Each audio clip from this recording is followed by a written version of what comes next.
Isabella Rodriguez Hellmann was born in the late 1970s in Bogota, Colombia. Her mother, Amparo Alvarez, and her father, Eduardo Rodriguez, relocated to the United States with her and her three sisters Elizabeth, Adriana, and Diana. After later becoming a U.S. citizen, Isabella grew up in Florida. As an adult, she thrived in real estate sales and was well-liked by her colleagues and friends. Isabella was a charming, sociable, and attractive woman, truly a delightful person.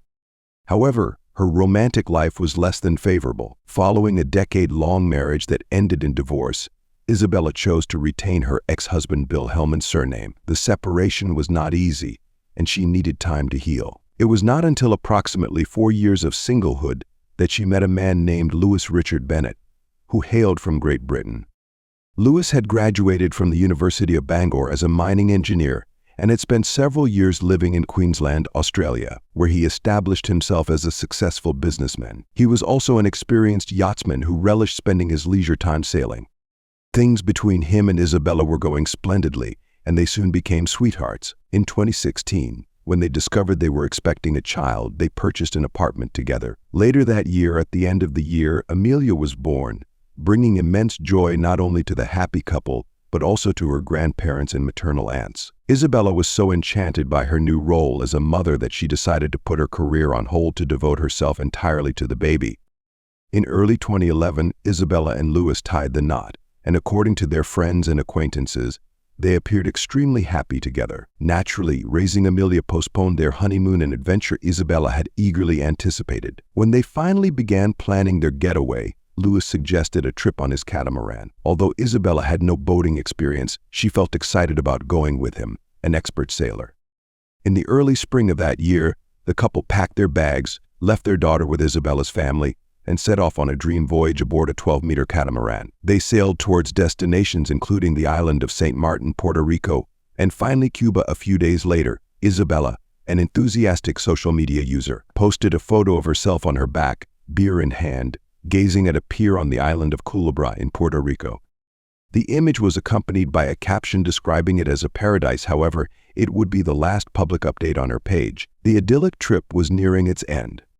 While departing from Havana, the couple was sailing around the Bahamas. That night, Lewis asked his wife to take control of the helm so he could go below deck. According to his account, he awoke 5 hours later due to a violent jolt, which led him to conclude that the boat had collided with something. When he emerged, he discovered that his wife was missing. They were approximately 10 miles off the Bahamas, and upon noticing that the boat was taking on water, he climbed onto a life raft and sent out an emergency signal as he drifted closer to the Bahamas.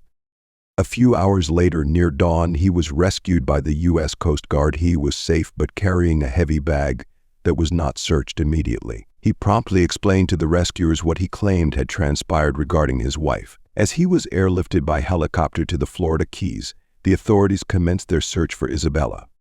Diana recalls that when she first encountered her sister's husband, he appeared calm. She rushed to him, embraced him, and inquired about Isabella. However, he replied that he had no information. Despite the horrifying circumstances, he was not crying, which led her to assume he was in shock.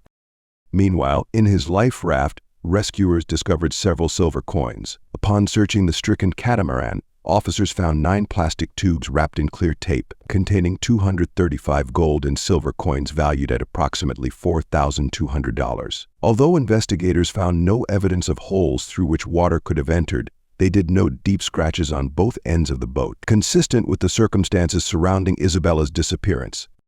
Isabella's body was nowhere to be found. For that day and the next, search efforts continued, covering an area of nearly 10,000 square kilometers, involving boats, planes, and helicopters. It was a desperate situation for all of Isabella's loved ones. They simply couldn't fathom such events occurring.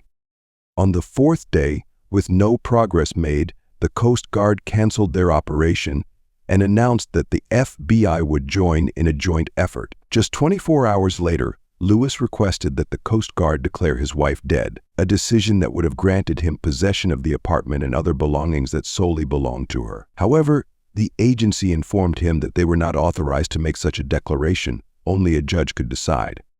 For Isabella's family, the thought of declaring her dead was unbearable, particularly for her mother, who directly implored the authorities not to give up. When the judge assigned to the case rejected the request, they felt an indescribable sense of relief.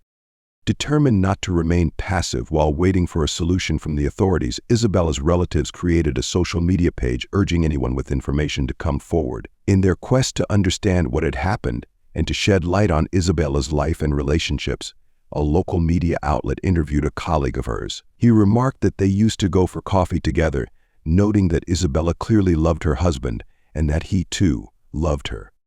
Regarding the honeymoon, a friend of Isabella recalled that she had expressed a desire for a break, smiling as she envisioned the journey through such beautiful scenery. 2 weeks after the events, with still no news of his wife, Lewis spoke to the press for the first time. In an interview from his home, he revealed to a prominent British newspaper that he had traveled to Cuba the previous week to investigate whether Isabella had been found and taken to the island. He explained that he had met with authorities and checked all the hospitals, but all these efforts proved futile. Ultimately, Lewis returned to Florida empty-handed to care for their daughter, who was only 9 months old. When asked if the investigation was based on any suspicion that he had harmed his wife, he stated that he had not been accused of anything. He understood that it was the right thing to do to investigate, insisting he had nothing to hide. In response to concerns that it seemed odd for a husband to go to bed at 8 o'clock in the evening while leaving his wife alone on their honeymoon, Lewis explained that they had been at sea for 4 days, which had left him extremely tired. Interestingly, during the interview, Lewis disclosed that he had recently had a dispute with members of Isabella's family. Although he insisted this was not relevant to the case, he mentioned he was considering civil action against them for allegedly trespassing on his property while he was in Cuba. Before concluding the interview, he described his situation as utterly devastating, referring to Isabella as his soulmate and the person with whom he had dreamed of growing old. However, he admitted that given the time that had passed, he had little hope of seeing her again, and he was doing his best to come to terms with reality. Meanwhile, while the FBI maintained strict confidentiality regarding the ongoing investigation, Lewis found his version of events questioned by Isabella's family, compounded by the fact that suspicions regarding his alleged role had become public knowledge. Everything changed when a video of the dispute began circulating on social media and in the press. The footage captured Lewis demanding that his mother-in-law and sisters-in-law hand over his daughter Amelia. He then threatened to leave the United States with her, ensuring they would never see her again. Amid the heated exchange, Amparo fainted, and a distraught Diana accused him of wanting to harm their mother as well. The video cast doubt on the image of Lewis as a grieving widower, especially when Amparo confessed on camera that her son-in-law had changed significantly since the tragedy began. "Never did I think he would take the child away from me," she stated, adding that their family was suffering greatly. From that moment on, she began to speak to the press about perceived irregularities during the trip. Despite having made several similar excursions in the past, she noted that they had never traveled alone.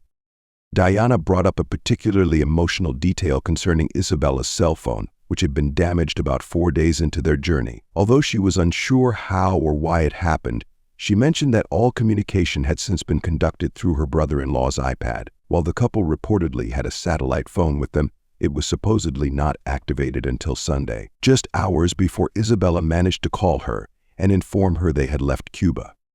As a domino effect of these revelations, others close to Isabella began to voice suspicions they had previously kept to themselves. Some people commented to local media that they were aware the couple had been arguing recently, primarily because Lewis wanted them to move to Australia. As the investigation progressed, the FBI and the Coast Guard followed the trail of the coins, leading to a raid on Lewis's home in June. To their astonishment, they discovered 62 gold coins hidden in shoeboxes valued at just over $26,100. However, the situation seemed to stagnate when Lewis later traveled to England with his daughter Amelia. Meanwhile, the catamaran completely sank, and although he believed he had distanced himself from the events, his normal life was also about to unravel. 2 months later, he was arrested on federal charges related to the theft of the coins and transferred to a jail in Florida. His daughter was left in the care of her paternal grandparents, who refused to allow any contact from Isabella's maternal family. While imprisoned, Lewis, through his lawyer, requested that his wife be declared dead, which would grant him control over her assets. The judge expressed concern over the husband's apparent urgency for a ruling from the courts. Ultimately, the judge determined there was insufficient evidence to proceed with this petition. Lewis had pleaded not guilty to the charges against him, but by the end of that year, he assumed responsibility for transporting the coin collection, which he had previously reported stolen in 2016 from a ship where he worked. Thanks to his testimony, authorities learned that he had been transporting the coins between May 2016 and May 2017 through Monrovia, Miami-Dade, Broward, and Palm Beach counties. The collection included 158 English silver units, known as the Year of the Horse, and 77 Canadian maple leaf coins, totaling a significant value. Authorities believed he was carrying them with him at the time of his wife's disappearance.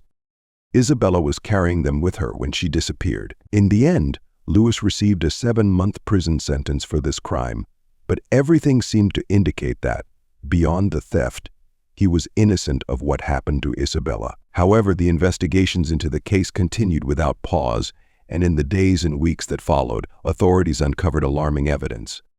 Firstly, it was revealed that Lewis did not use the satellite phone to immediately call for assistance. Instead, he took care to load his life raft with supplies and, of course, his valuable coin collection. After about an hour had elapsed, he finally made the emergency call. To top it all off, a thorough inspection by the FBI team concluded that the holes in the hull of the catamaran had been caused from the inside and that the hatches had been opened in a deliberate attempt to sink the ship. It was also noted that Lewis did not require Isabella to wear life jackets, harnesses, or a personal locator beacon while he left her in charge of the helm.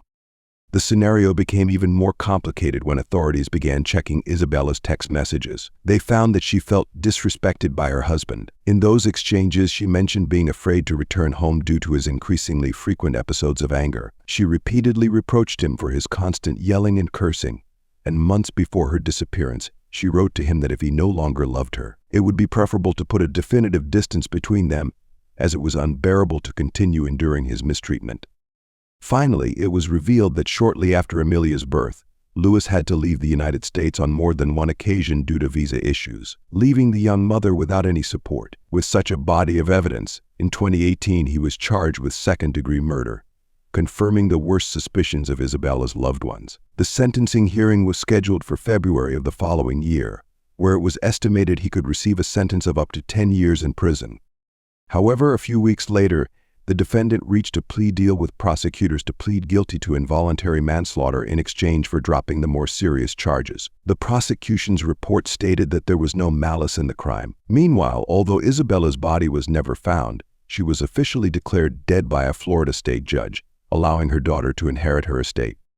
In the spring of 2019, during the sentencing hearing, the defendant appeared in court completely shaved, wearing shackles on his wrists and ankles, and dressed in a brown uniform. The assistant prosecutor noted that despite his experience and training in emergency procedures, the man did not bother to search for his wife diligently enough. Finally, at the hearing, Isabella's family heard from the man's mouth the words they had been waiting for almost 2 years. The 41-year-old expressed his deepest and most sincere apologies. He then asked the judge for early release from jail so he could continue raising his daughter in a respectful manner, as that was his wife's wish. The judge sided with the prosecutors, and at the end of the hearing, Lewis Richard was sentenced to 8 years in prison and 3 years of supervised release for the crime against Isabella Hellmann. For Isabella's family, this verdict provided relief and significant closure, but what was most comforting for them was when the federal judge urged Lewis to reach an agreement with them so they could see Amelia again. And so, boys and girls, that's it for today's video. It's a truly shocking case, and very sad what happened to this woman, who simply wanted to spend a few days with her husband. In the end, a little girl was left without her mother, a collateral victim of this entire situation. I also find it heartbreaking that Isabella's family could not recover her body. They were unable to have the burial they wished for, and they lack a place to visit and mourn her. It's a very sad situation, but in the end, they achieved some semblance of justice, and now they are fighting to secure a role in the life of Amelia, Isabella's daughter, which is obviously what Isabella would have wanted. If you found this video informative, please remember to leave a like and subscribe if you haven't already. I update 3 or 4 times a week, and if you're subscribed, you'll receive a notification every time I upload a new video. See you next time for another case. Goodbye.